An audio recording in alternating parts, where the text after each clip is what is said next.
Greetings, seekers of truth, and a warm welcome to the morale. What if I told you that the two things you desire most in this world, absolute financial wealth and unshakable inner happiness, are not accidents of birth? What if they are not the result of blind luck or a genetic lottery? What if they are simply skills? Since you were a child, society has force-fed you a toxic lie. You were told you had to make a brutal choice. You could either focus relentlessly on your career and become wealthy, or you could focus on your peace of mind and be happy. We are conditioned to believe that the rich are miserable and the peaceful are broke. But what if you don't have to compromise? What if you can master both games simultaneously? Today, we are diving deep into the profound, paradigm-shifting philosophy of the Almanack of Naval Ravikant. Naval wasn't born a billionaire guru. He started out aimless, facing brutal rejection and failure time and time again. But the moment he decoded the hidden rules of reality, he didn't just make money, he built an empire. In this masterclass, you are going to learn how to completely disconnect your time from your income. You will learn the 3 stages of leverage, the ancient mental models of emperors, and the exact psychological shift required to master the skill of happiness. If you are ready to stop renting out your life and start owning your destiny, listen closely. Let us begin. Part 1. The Wealth Delusion. Judgment over labor. Let us start by violently destroying a common myth. Real wealth is not about how many agonizing hours you clock in at the office. It is not about exhausting yourself with endless hard work until you suffer a physical burnout. If raw, physical hard work were the only requirement for wealth, then the laborers doing the most grueling, back-breaking jobs on earth would be billionaires. But they aren't. Instead, becoming incredibly wealthy is about one thing: judgment. It is the elite ability to know exactly what to do, who to do it with, and when to execute it. If you feel lost in your career right now, do not panic. You cannot hit a target that you have not clearly defined. Before you can ever get rich, you must understand exactly what you are aiming for. You must understand the fundamental difference between money and wealth. Most of the population spends their entire lives desperately chasing money. But money is just paper. It is merely the way we transfer value. It is the cash in your pocket. Naval teaches us to chase wealth. Wealth is the asset that continues to earn for you while you are fast asleep. Wealth is the factory, the computer code, the automated robot, or the investment portfolio that grinds 24 hours a day, 365 days a year, whether you are awake, on vacation, or sick in bed. In essence, wealth is technology. Think of Henry Ford. Ford didn't just physically build cars with his bare hands. He weaponized the technology of the assembly line to create massive, scalable abundance. Today, software accomplishes the exact same thing. If you want to be wealthy, you must figure out what society desperately wants, something they might not even know they need yet, and build an automated system to deliver it to them at scale. Part 2. Productize yourself. The escape from competition. So, what is the very first step to building this wealth? It boils down to a profound command: productize yourself. You must treat yourself as an entirely unique product in the marketplace. You possess a highly specific, strange mix of skills, childhood experiences, and weird obsessions that absolutely no one else on the planet has. When you try to be exactly like someone else, you are entering a race. You are competing, and competition destroys your margins. But when you are authentically, unapologetically yourself, you have absolutely zero competition. No one can compete with you on being you. Naval calls this your specific knowledge. How do you find your specific knowledge? Look back into the shadows of your childhood. Ask yourself, what was I doing effortlessly when I was younger? What did I do purely for fun that other people considered exhausting work? Maybe you had a natural ear for music, an obsessive talent for writing, or a strange knack for organizing people. At the time, it didn't feel like a marketable career skill, it just felt like you. You must combine your unique interests, your upbringing, and your natural talents into a career that only you can execute. Take Naval Ravikant himself. He has always been deeply obsessed with technology and reading. He is a voracious learner, but he possesses a flaw. He gets bored incredibly easily. He cannot stand doing the same repetitive task every single day. If he had forced himself to fit into a traditional 9-to-5 corporate job, he would have been miserable and mediocre. Instead, he leaned into his true nature. He realized that the high-stakes world of venture capital investing was perfect for him. It requires blistering speed, constant learning, and analyzing brand new technologies every single day. His weakness of getting bored quickly transformed into his greatest superpower as an investor. When you do something you are genuinely curious about, you will dig deeper than anyone else. To you, it feels like play. To your competitors, it looks like grueling, impossible work. As Naval famously declares, escape competition through authenticity. Now, to weaponize this specific knowledge, you need tools. One of the most critical is sales.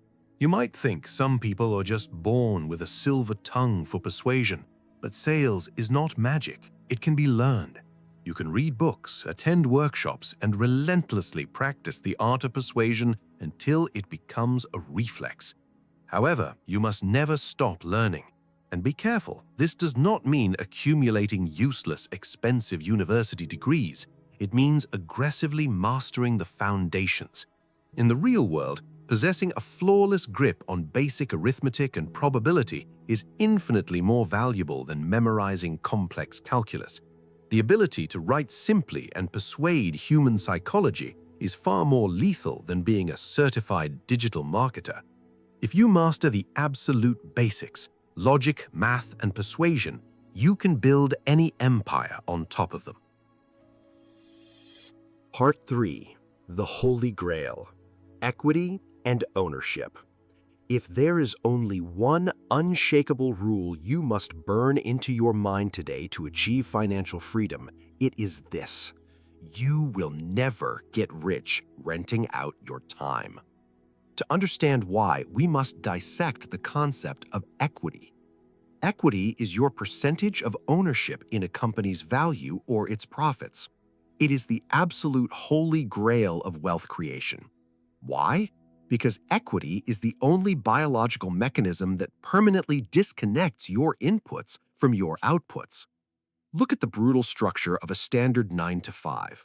When you work for a salary, you are executing a linear exchange. You trade 1 hour of your life, and you receive 1 hour of pay. If you get sick or if you stop working, the money instantly stops flowing. In this arrangement, you are not building wealth for yourself. You are building wealth for the owner. When you are an employee, the massive value you create flows upward to the company, and in exchange, they give you a fixed, capped salary. By its very mathematical design, a company will always pay you the absolute minimum amount necessary to keep you from quitting, while they aggressively extract the maximum amount of value from your labor to inflate their own profits. This is not evil. This is simply how the machinery of capitalism functions. This is exactly why Naval insists that ownership is non-negotiable. If you want to be truly wealthy, you must own a piece of the pie. Equity allows you to capture the massive upside. If the company grows 100 times bigger, an employee's salary might increase by a fraction, but the owner's equity will skyrocket into the stratosphere. How do you obtain it? You can buy shares in companies you deeply understand, becoming a shareholder, or even better, you can start your own enterprise and own 100% of the equity. It doesn't matter if it starts microscopic. What matters is that you violently shift your mindset from being a wage earner to being an owner.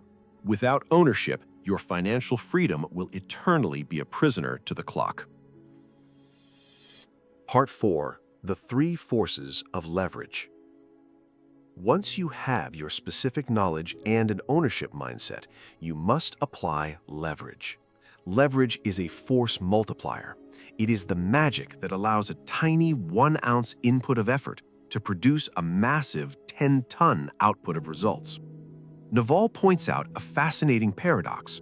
The year he generated the most staggering amount of wealth was the year he actually worked the least hard in the traditional sense. He stopped forcing things.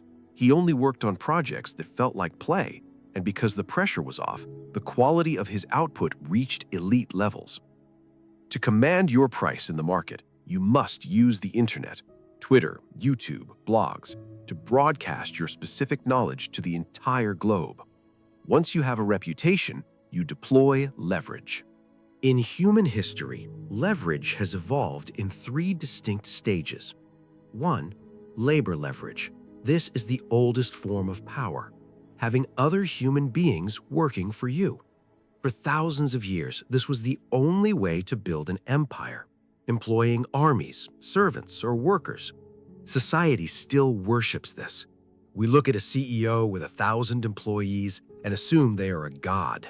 But Naval warns that labor is actually the worst form of leverage. Managing human beings is messy, chaotic, and exhausting. If you aren't careful, your leverage can get angry, walk out the door, and quit. 2. Capital leverage. This was the dominant force of the 20th century, money. This is the weapon of investment bankers and hedge fund titans. If you have $1 million, you can deploy that cash to aggressively multiply itself. It is infinitely scalable, but it has one fatal flaw. It requires permission. You have to beg a bank, court an investor, or convince a wealthy partner to hand you their money before you can even begin. 3. Permissionless leverage, code, and media. This is the ultimate weapon of the new rich. This includes products with no marginal cost of replication, books, videos, podcasts, and software. Think about the staggering power of this. If you write a piece of code or record a YouTube video, it costs you your time exactly once. But that software can run for millions of users simultaneously, or that video can be watched by 10 million people while you sleep without you lifting a single finger. This is the leverage deployed by Joe Rogan, earning vast fortunes just by talking on a podcast. It is the leverage of PewDiePie, building an empire playing video games. It is the exact leverage used by Steve Jobs, Mark Zuckerberg, and Jeff Bezos.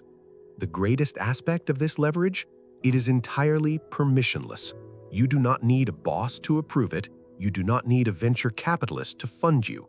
You just need a computer and Wi-Fi. Labor depends on humans. Capital depends on the rich. But code and media depend entirely on you. Part 5. Building Judgment, the ultimate superpower. There is a terrifying catch to leverage. Leverage is a double-edged sword. If you apply massive leverage to a brilliant decision, you conquer the world. But if you apply massive leverage to a bad decision, you don't just fail, you crash and burn spectacularly. This is why to survive at the top, you must master the art of judgment. Judgment is the elite ability to predict the consequences of your actions before they happen. In the age of infinite leverage, one correct decision can win you the entire war, and one wrong decision can obliterate your empire. To build flawless judgment, you must strip away complexity.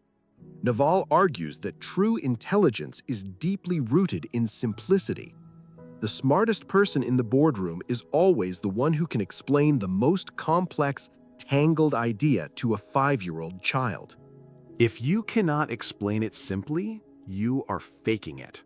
But the ultimate enemy of clear judgment is sitting right inside your own skull, your ego. Humans have a catastrophic tendency to view the world not as it actually is, but as they desperately want it to be.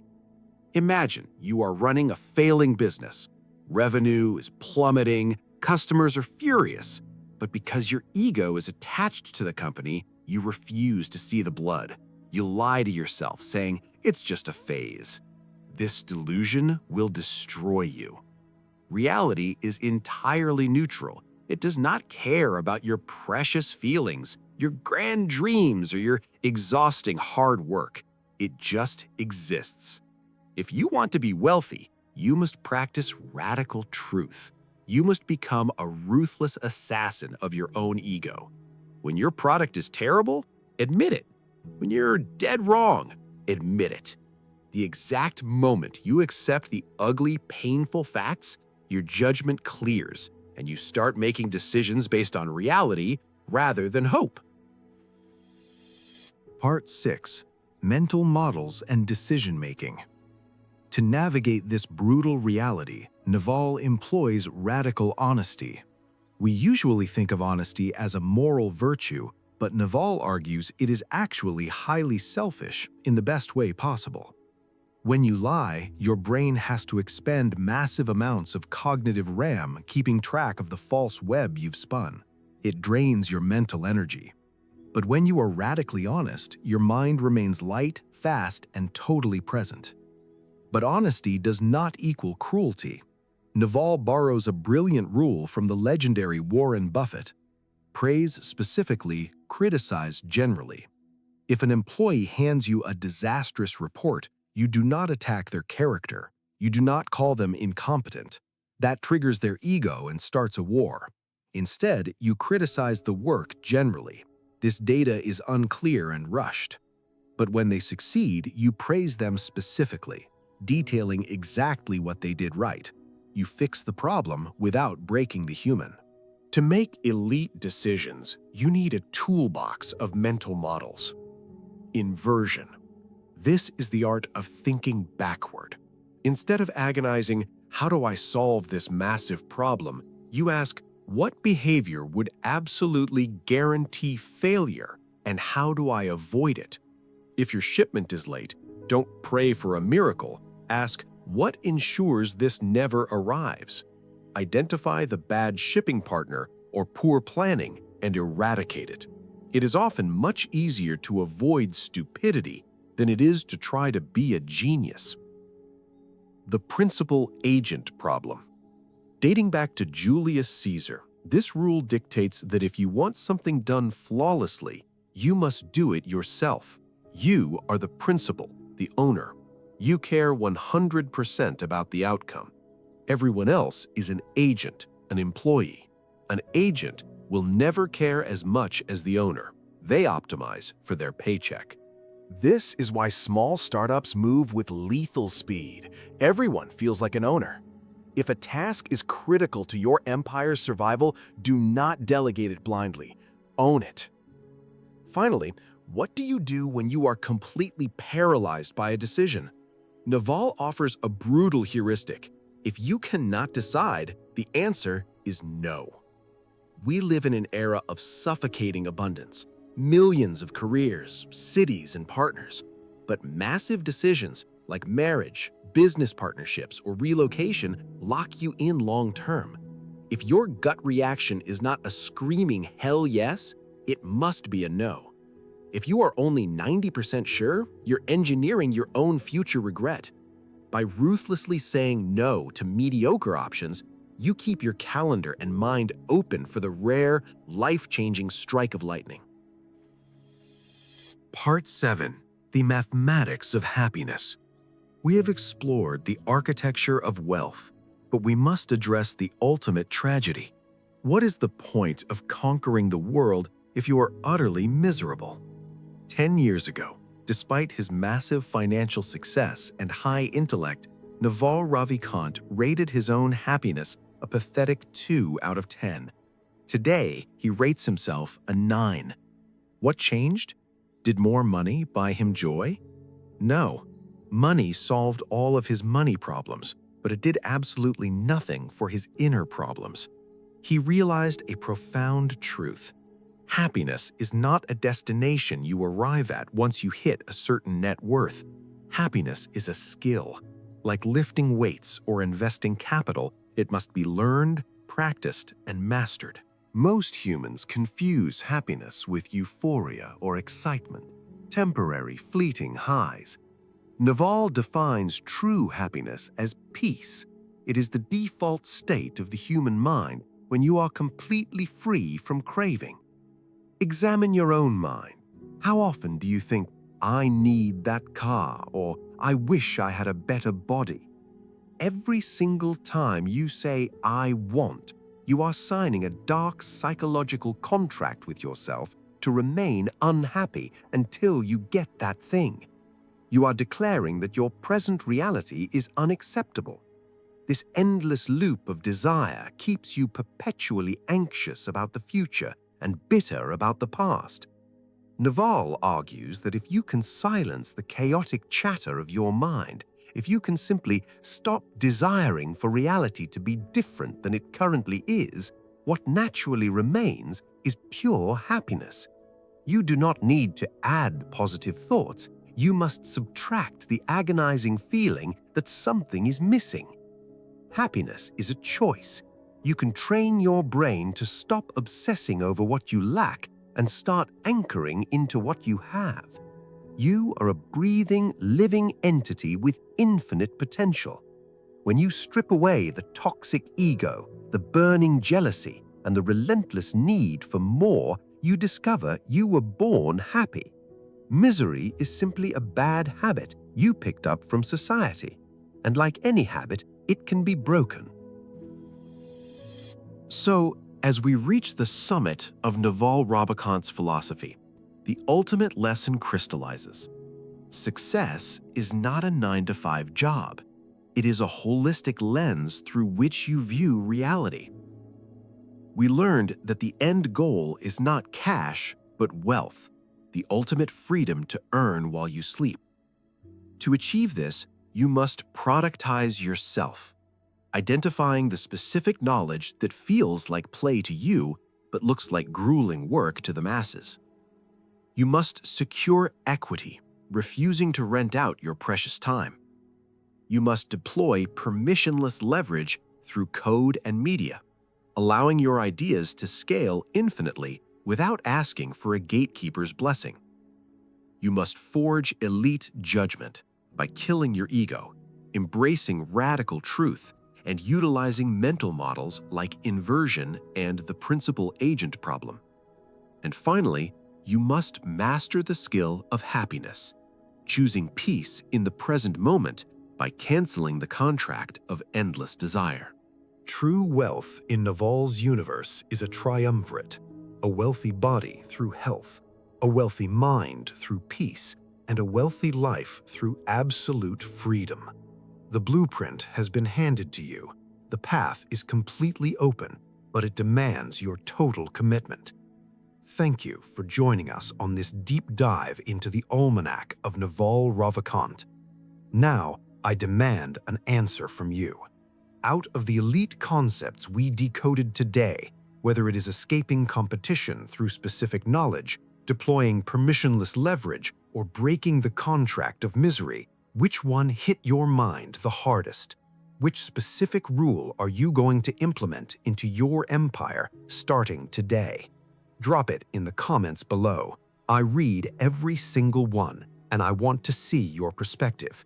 If this masterclass shifted your reality, hit that like button violently so we can spread this truth. If you haven't already, subscribe to the morale and hit the bell icon. Reading or listening is only the first step. The true magic happens in the brutal arena of execution. I will see you in the next video. Keep building.